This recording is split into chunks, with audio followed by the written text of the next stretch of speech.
वो ये है कि हम सारे के सारे इस वक्त हैकेबल कम्युनिटी बन चुके हैं।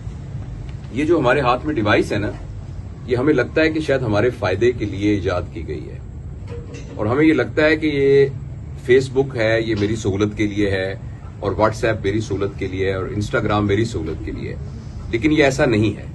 आप पीटीसीएल की कॉल करें तो आपको 5-10 रुपए देने पड़ते हैं। आप किसको खत लिखें तो आपको 10 रुपए की टिकट लगानी पड़ती है। हमारे ज़हन में ये सवाल आना चाहिए कि व्हाट्सएप मुफ्त क्यों है? मैं अपनी बहन से डबलिन में बात करता हूं, 1-1 घंटे वीडियो बात करता हूं, मुझे पैसे क्यों नहीं मुझसे ले रहे? अच्छा, जिसने ये बनाया है वो उस पर अरबों डॉलर खर्च कर रहे हैं। इलॉन मस्क ने ये 42 बिलियन डॉलर की एक चीज खरीदी है, और वो चीज इस ऐनक जितनी भी नहीं है। उस चीज का नाम है ट्विटर, और ट्विटर से एक पैसा भी कोई नहीं कमा रहा। तो उसने 42 बिलियन डॉलर इतने बड़े बिजनेसमैन ने क्यों खर्च किए हैं? वो इसलिए कि जो हमारे हाथ में चीज दी गई है, इसके जरिए मुझे और आपको हैक किया जा रहा है। पहले हमें ये कहा जाता था कि हम हैकेबल एनिमल हैं, स्पीशी हैं, हम हैक हो चुके हैं। अगर आपको मेरी बात का यकीन नहीं आ रहा तो आप अपना अपना मोबाइल निकालिए और फेसबुक खोलिए, हम सबकी स्क्रीन डिफरेंट होगी। जबकि आप सिनेमा में फिल्म देखने जाएं तो एक ही स्क्रीन होगी, टीवी आप ऑन करें एक चैनल तो, लेकिन ये मेरी और आपकी हर एक की स्क्रीन डिफरेंट है, इसलिए कि मुझे और आपको हैक किया जा चुका है। ये फिक्शन नहीं है। जिस वक्त हम यहां एक सेल्फी खींच के बताएंगे, और वो सेल्फी एक जिक्सा पजल का एक छोटा सा बिट है, जो कि मेरा और आपका प्रोफाइल ऑलरेडी उनके पास मौजूद है। इसलिए कि एक जमाने में जब जमीन जिसके पास ज्यादा, सॉरी मैं ज्यादा लंबी बात तो नहीं सर, मैं आपको इंटरप्ट करूंगा कि जिसके पास जमीन ज्यादा होती थी उसके पास पावर ज्यादा थी, तो लोग मुल्कों पे कब्जा कर लेते थे।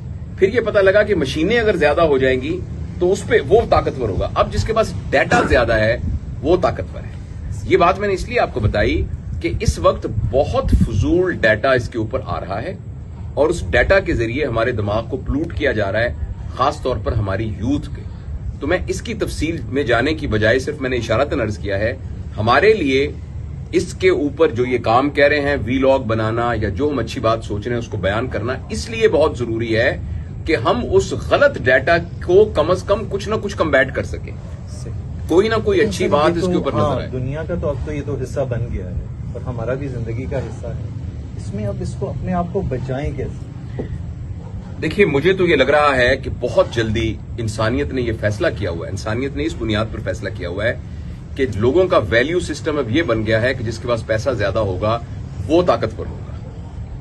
पैसे की अहमियत हमेशा मुआशरे में रही है, लेकिन पैसा वैल्यू सिस्टम के एतबार से टॉप पर नहीं था।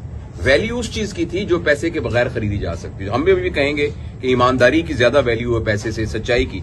लेकिन दुनिया में कुछ लोगों ने यह ठान लिया है कि उन्होंने पूरी दुनिया के सरमाए को इकट्ठा करना है, और वो लोग इकट्ठे भी हो चुके हैं, और वो इस चक्कर में इस दुनिया को यहां से नीस्तो नाबूद करने पर तुले हुए हैं। ये जो कुछ मेटावर्स हो रहा है और जिस तरीके से डाटा कंट्रोल हो रहा है, कुछ अरसे के बाद मुल्कों की हुकूमत नहीं होगी बल्कि ऑर्गेनाइजेशंस की हुकूमत होगी।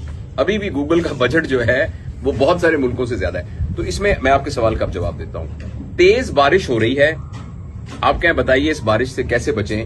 मुझे जाना तो है एनआईसी में भी, तो आप बारिश को नहीं रोक सकते।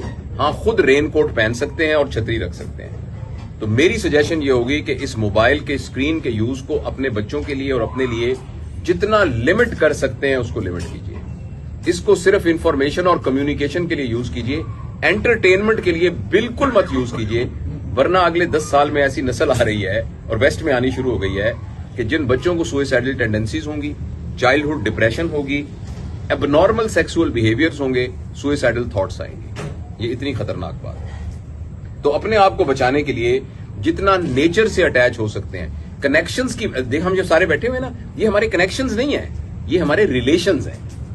लेकिन मेरे 10,000 फॉलोअर हैं अगर, तो ये मेरा कनेक्शन है। बच्चों को रिलेशंस पर लेके आइए, बच्चों को तफरीह गाहों में लेके जाइए, बच्चों को साइबर बर्ड से दूर कीजिए, बच्चों को फिजिकल टाइम दीजिए।